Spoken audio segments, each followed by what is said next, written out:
Alright, I know I'm a little late to the party, but look, I could not share my thoughts on this show because look, this is going to be one of the biggest events all year. Like this is going to be the most talked about show in 2022. I'm barring that right now over Stranger Things, over Euphoria, over any show that you thought was the best show this year, especially me, myself, The Boys, anything like of that tier.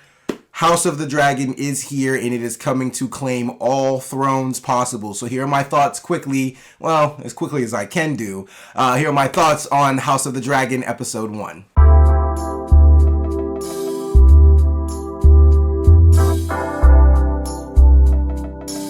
Okay, so look, simply put, this is an incredible start to the series. I think that they are clearly trying to make us forget about, the last season of Game of Thrones and that incredibly bad series finale. That series finale of Game of Thrones is one of the worst series finales I've ever seen in my life. I was thoroughly disappointed by it. It just made me upset. It wasn't satisfying at all. And it didn't leave me with as bad as a taste as The Rise of Skywalker did, but it definitely left a bad taste in my mouth. It didn't leave an overall bad taste in my mouth about Game of Thrones, though, because that show is still completely amazing. The last season just is a fucking wasteland. But I mean, essentially, look, I think this episode of House of the Dragon clearly is coming out with all the stakes, trying to make up for whatever that last season of Game of Thrones was. And I think here, especially since we know where this series is going to end, we're going to get a more satisfying ending here. And I think we're just honestly, I think we're probably going to get a better show. I think this show is really going to be like twice as crazy. It's going to pull out all the stakes. It's going to be way more, blood and gore. It's going to be absolute mayhem with this series here. And honestly, the first episode showed us all of that and more. The first thing I love that this series did, first of all, we got our dragons immediately. Of course, there was a little prologue in the beginning. You got to be introduced to the story, what's going on here. But we get our dragons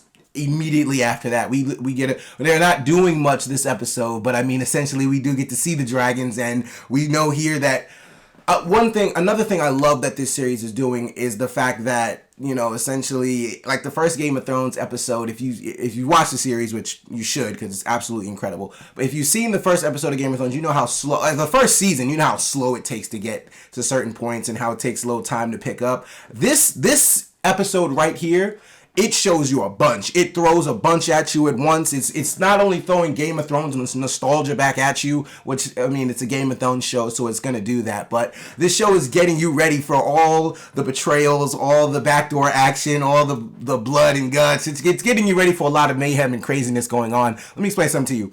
Daemon, I hope look, I got new names to learn, man, because it took me a while to learn the first Game of Thrones cast name, so don't be mad at me if I'm butchering everybody's name, please, because those are a lot of names to remember. But essentially, Daemon, Matt Smith's character, stole the show, came out immediately, made his presence known, and shit, he might be coming for he might be coming for a bastard spot at this point for the most terrifying villain, and you know what bastard I'm talking about. I think Matt Smith is absolutely going to cause complete havoc, this season. I think, he should, because he should take all his anger out on all his anger that he has being a part of Morbius. He needs to take out in this show. He clearly is doing that because he's trying to prove to people that he's a great actor. Like I told y'all, go watch Last Night in Soho. This guy's really good. Don't let Morbius fool you. Matt Smith is going to come for a lot of thrones this year. Well, thrones, not only the Iron One, but the Golden Globes and all those awards that they give out for performances like this. He's definitely going to be one of the standouts of this show. Immediately you see that. Another thing, the Princess Rhaenyra, I think that's her name. You already know, once every man who bended the knee to her is absolutely lying through their teeth. Like, that's the thing I love about Game of Thrones. You know immediately who the jank characters are. You know immediately who's trying to do what to each other. You already see everybody setting up, trying to really come for this Iron Throne. And the thing about these characters is we're 300 years before the events of Game of Thrones, 172 years before Daenerys, as the show presented to us. And these characters here, I feel like, are more barbaric in a sense. Like they live in a more wildling or a more like wild lifestyle. Like they have no sense of urgency at all. One, because the Targaryens have sex with all their family members. It doesn't matter where you are on the family tree. Doesn't matter how close you are. First, second, third cousin. First, second, third sister. Doesn't matter who you are. If you're a Targaryen and you're a part of that family and you see a Targaryen man, you are going to, have sex with them.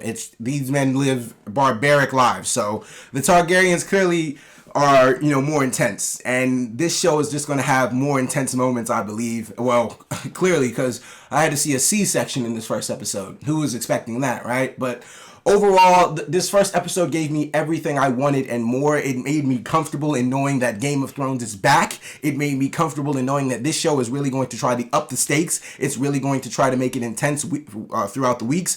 And it lets you know from the very beginning that the battle for this Iron Throne is going to be an absolute mess. Like, I feel like a lot of bodies are going to die, man. Let the bodies hit the floor. And let the bodies hit the floor. Let the bodies hit the...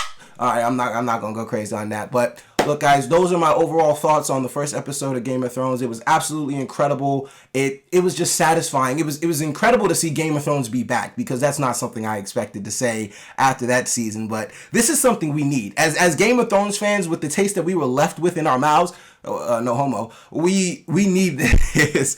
We need this as fans. Like, we need this show to be everything and all things that last Game of Thrones season was supposed to be, and I think they are going to deliver. So let me know what your thoughts are on the first episode of House of the Dragon. Let me know what you think in the comments below. Thank you so much for watching, guys. Be sure to like, subscribe. This is your guy in the chair. More content coming to you soon.